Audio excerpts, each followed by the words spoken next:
ETF index mutual funds నేర్చుకుని stock మార్కెట్లో రాణించాలనుకుంటున్నారా? వెంటనే ఈ నెంబర్కి కాల్ చేయండి. డిప్రెషన్ నుంచి ఒక మనిషి బయటపడాలి అని అంటే ఏం చేస్తే బాగుంటుంది అంటారు? ఒకటి మాత్రం చెప్పగలుగుతానండి. ఇవాళ జనరేషన్ పెరుగుతుంది, మారుతూ వస్తుంది. కొంతమంది టెక్నాలజీతో జీవితాన్ని గడుపుకుంటూ ముందుకెళ్ళిపోతూ ఉన్నారు. ఫ్రెండ్స్ లేరు, సింగిల్ లైఫ్ని లీడ్ చేసుకుంటూ ముందుకెళ్ళిపోతున్నారు తప్ప వాళ్ళు మా జీవితం ఇది అని 10 మందిలోకి వచ్చి పోనీ ఒక గంట 2 గంటలు ఎంటర్టైన్ చేసుకునేంత టైం కూడా వాళ్ళు ఇచ్చుకోలేని పరిస్థితికి వెళ్ళిపోతున్నారు. ఏజ్లో బాగానే ఉంటుంది, బట్ కొన్ని రోజుల తర్వాత గ్రాడ్యువల్గా ఏమైపోతుందని అంటే వాళ్ళు ఒంటరిగా మిగిలిపోతూ ఉంటారు. అక్కడి నుంచే స్టార్ట్ అవుతాయి అన్నీ. కొంతమంది అయితే యంగ్స్టర్స్ ఎక్కడికి కలవలేక ఒక చోటే మిగిలిపోయి డిప్రెషన్ మెయింటైన్ చేసుకుంటూ జీవితాన్ని నాశనం చేసుకునేటువంటి వాళ్ళు ఉన్నారు.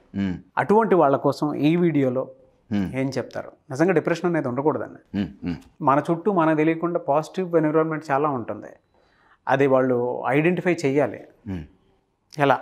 మీరు కాన్షియస్గా అన్నారో అన్కాన్షియస్గా అన్నారో నాకు తెలియదు అని మీరు ఒక పదం వాడారు, డిప్రెషన్ని మెయింటైన్ చేస్తుంటారు అని. అవును, మెయింటైన్ చేయటం అంటే నాకు ఇప్పుడు ఒక ఇమేజ్ మెయింటైన్ చేయాలి, అవును, ఒక స్టేటస్ మెయింటైన్ చేయాలి, బాడీ మెయింటైన్ చేయాలి అంటే ఒక స్పెసిఫిక్ ఎఫర్ట్స్ పెడితేనే మెయింటైన్ అవుతుంది. అవునవును. డిప్రెషన్ మెయింటైన్ చేస్తున్నారంటే అంటే వాళ్ళకి తెలియకుండా అండి, ఎవరైతే డిప్రెషన్లో ఉన్నారో వాళ్ళ మైండ్లో ఏం జరుగుతుందంటే వాళ్ళకి తెలియకుండా, ఒకసారి ఆలోచించండి నేను చెప్పేది బాగా, వాళ్ళ మైండ్ ఒక పర్టిక్యులర్ స్పెసిఫిక్ వ్యక్తి లేదా స్పెసిఫిక్ ఇన్సిడెంట్ మీద ఫోకస్ చేస్తారు. చేయంగానే వాళ్ళ మైండ్లో ఒక స్టోరీ రన్ అవుతుంది. అట్లా ఇట్లా అయింది, అయ్యో నా జీవితం ఏంటి ఇట్లా అయిపోయింది, నాకే ఎందుకు అవుతుంది, ఎప్పుడూ కష్టాలైనా, ఆ స్టోరీ విదిన్ మిల్లీ సెకండ్స్ ఒకదాని మీద ఫోకస్ చేశారు, మైండ్లో ఒక స్టోరీ రన్ అయింది, within milliseconds immediately they are depressed. Energy మొత్తం డౌన్ అయిపోద్ది. అదేంటో అండి, అక్కడే ఆగిపోయి అదే ఆనందంగా కోరుకుంటారు. అంటే ఆ డిప్రెషన్ స్టేట్నే ఆనందంగా కోరుకొని అక్కడే మిగిలిపోయి ఉంటారు తప్ప అక్కడి నుంచి లగలేరు. ఆ టైం వచ్చింది అని అంటే దాన్ని ఎంజాయ్ చేస్తారు, దాన్ని ఎంటర్టైన్ చేసుకుంటారు, సెల్ఫ్ ఎంటర్టైన్ అనమాట. అది బ్యాడ్ కానీ తెలిసినా తప్పదు, అక్కడే ఉండిపోతూ ఉంటారు, అదే ప్రపంచం అనుకుంటారు. చాలా మంది అంటే నేనేమంటున్నా అంటే చాలా హ్యూమన్ మైండ్స్ గురించి నేను మాట్లాడుతున్నాను, వ్యక్తుల గురించి మాట్లాడుతున్నాను. అవును, రైట్. హ్యూమన్ మైండ్కి ఆ టైంలో తెలియంది ఏంటయ్యా అంటే ఇది గాక ఇంకొక చాయిస్ మనకు లైఫ్లో ఉంది అనేది వాళ్ళ మైండ్ ఆలోచించదు. ఇప్పుడు ఫర్ అన్ ఎగ్జాంపుల్, మనం ఈ రూమ్లోకి వచ్చాం, రైట్, 2 కుర్చీలు ఉన్నాయి లేదా 4 కుర్చీలు ఉన్నాయి. 4 కుర్చీల్లో 4 ఎంటీ కుర్చీల్లో ఏదో ఒకటి సెలెక్ట్ చేసి ఇమీడియట్గా ఆ చైర్లో కూర్చుంటాం. అవును, ట్రూ. 4 కుర్చీలు ఉన్నప్పుడు నేను 5వ కుర్చీ గురించి ఆలోచించను. రైట్. నాకు నా లైఫ్లో యూజువల్గా డిప్రెషన్ రావడానికి కారణం ఏంటంటే నేను అనుకున్నట్టు నా జీవితం లేదు. అనుకున్నది కరెక్టా తప్ప అదంతా పక్కన పెడదాం, నేను అనుకున్నట్టు, నేను డిజైన్ చేసుకున్నట్టు, నా మైండ్లో నా లైఫ్ని నేను డిజైన్ చేసినట్టు, డిఫైన్ చేసినట్టు నా జీవితం బయట లేదు. అవును. Then they go to depression. ఇది ఎప్పుడైతే యాక్సెప్ట్ చేయలేకపోతామో అప్పుడు డిప్రెషన్లోకి పోతాం. లెట్స్ సే ఏదో ఒక నేను అనుకున్న దానికంటే రివర్స్లో ఒక సంఘటన జరిగింది, అదేదైనా కావచ్చండి, అది అకాడమిక్ ఫెయిల్యూర్ కావచ్చు, లవ్ ఫెయిల్యూర్ ఏదైనా కావచ్చు, లైఫ్ ఫెయిల్యూర్ కావచ్చు, ఏదైనా రిలేషన్షిప్లో లైఫ్ ఫెయిల్యూర్ కావచ్చు, ఏదైనా కావచ్చు. ఆ సిచ్యువేషన్ వచ్చింది, నా మైండ్లో 4 కుర్చీలు ఉన్నాయి. ఒకటి ఏడవటం, ఒకటి బాధపడటం, భయపడటం, డిప్రెషన్, సూయిసైడ్. నా మైండ్కి ఇవే తెలుసు, అడాప్ట్ చేసుకుంది. అబ్సల్యూట్లీ. అది చుట్టూ చూసింది కావచ్చు, విన్నది కావచ్చు. Your getting it. నా ఆ సిచ్యువేషన్లో పోగానే రూమ్లోకి వస్తే 4 చైర్లలో ఏది ఖాళీగా ఉంటే within milli seconds brain calculate చేస్తుంది, ఇది కంఫర్టబుల్, దే సిట్ దేర్. అయితే వాళ్ళ మైండ్కి తెలియంది ఏంటంటే ఈ 4 కుర్చీలే జీవితం కాదు, వేరే కుర్చీలు కూడా వేసుకోవచ్చు. ఇది వాళ్ళ మైండ్ ఆలోచించదు. Your getting it. That's why they say happiness is a choice. చాలా చాలా పవర్ఫుల్ వర్డ్ అండి ఇది, చాలా అంటే చాలా పవర్ఫుల్ సెంటెన్స్. కాకపోతే ఇప్పుడు ఇది ఒక పెద్ద క్లీషే అయిపోయింది, హ్యాపీనెస్ ఈజ్ ఎ చాయిస్.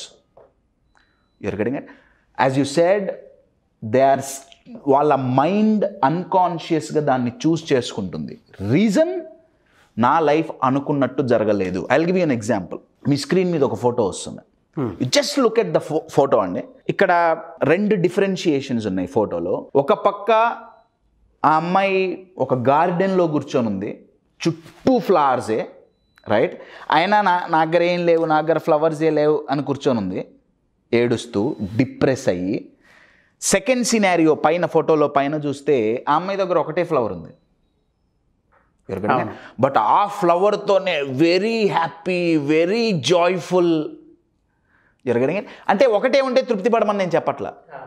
నా క్వశ్చన్ ఏంటంటే ఆ ఫ్లవర్స్ ఇక్కడ ఏం రిప్రజెంట్ చేస్తున్నాయంటే నా లైఫ్లో నాకున్న పాజిటివ్స్ని రిప్రజెంట్ చేస్తున్నాయి. ఎస్, ఎన్నో పాజిటివ్స్ జరిగినాయి, అంతేగా ఏదో జరిగింది, కానీ ఇప్పుడు నెగిటివ్ జరిగిందిగా ఆ ఒక్క ఇన్సిడెంట్. అబ్సల్యూట్లీ. నేను 100 అనుకుంటే 90 జరిగినాయి, జరగని 10 వాటి మీద నేను ఫోకస్ చేస్తున్నా.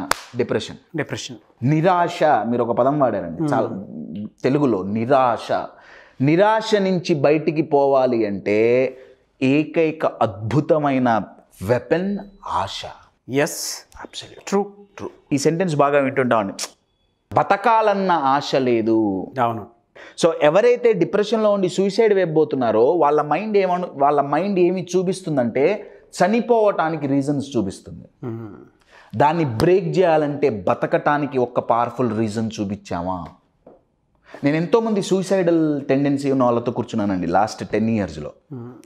ఆ ప్యాటర్న్ బ్రేక్ అవ్వటానికి మెయిన్ రీజన్ ఏంటయా అంటే వాళ్ళ mind చనిపోవటానికి reasons ఎతుకుతుంది.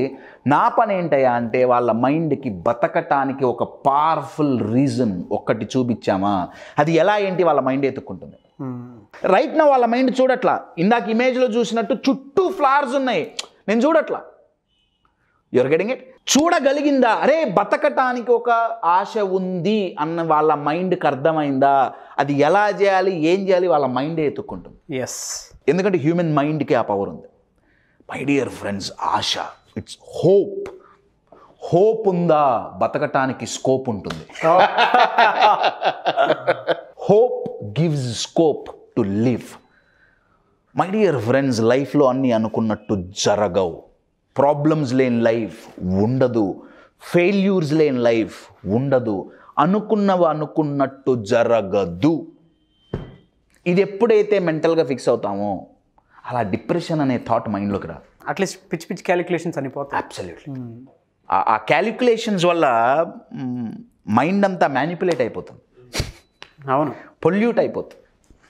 But in short, డిప్రెషన్లో నుంచి బయటికి రావాలి అంటే యూజువల్గా డిప్రెషన్లో ఉండి సూసైడల్ టెండెన్సీలో ఉండేవాళ్ళు వాళ్ళ మైండ్ చనిపోవటానికి రీజన్స్ వెతుకుతుంది.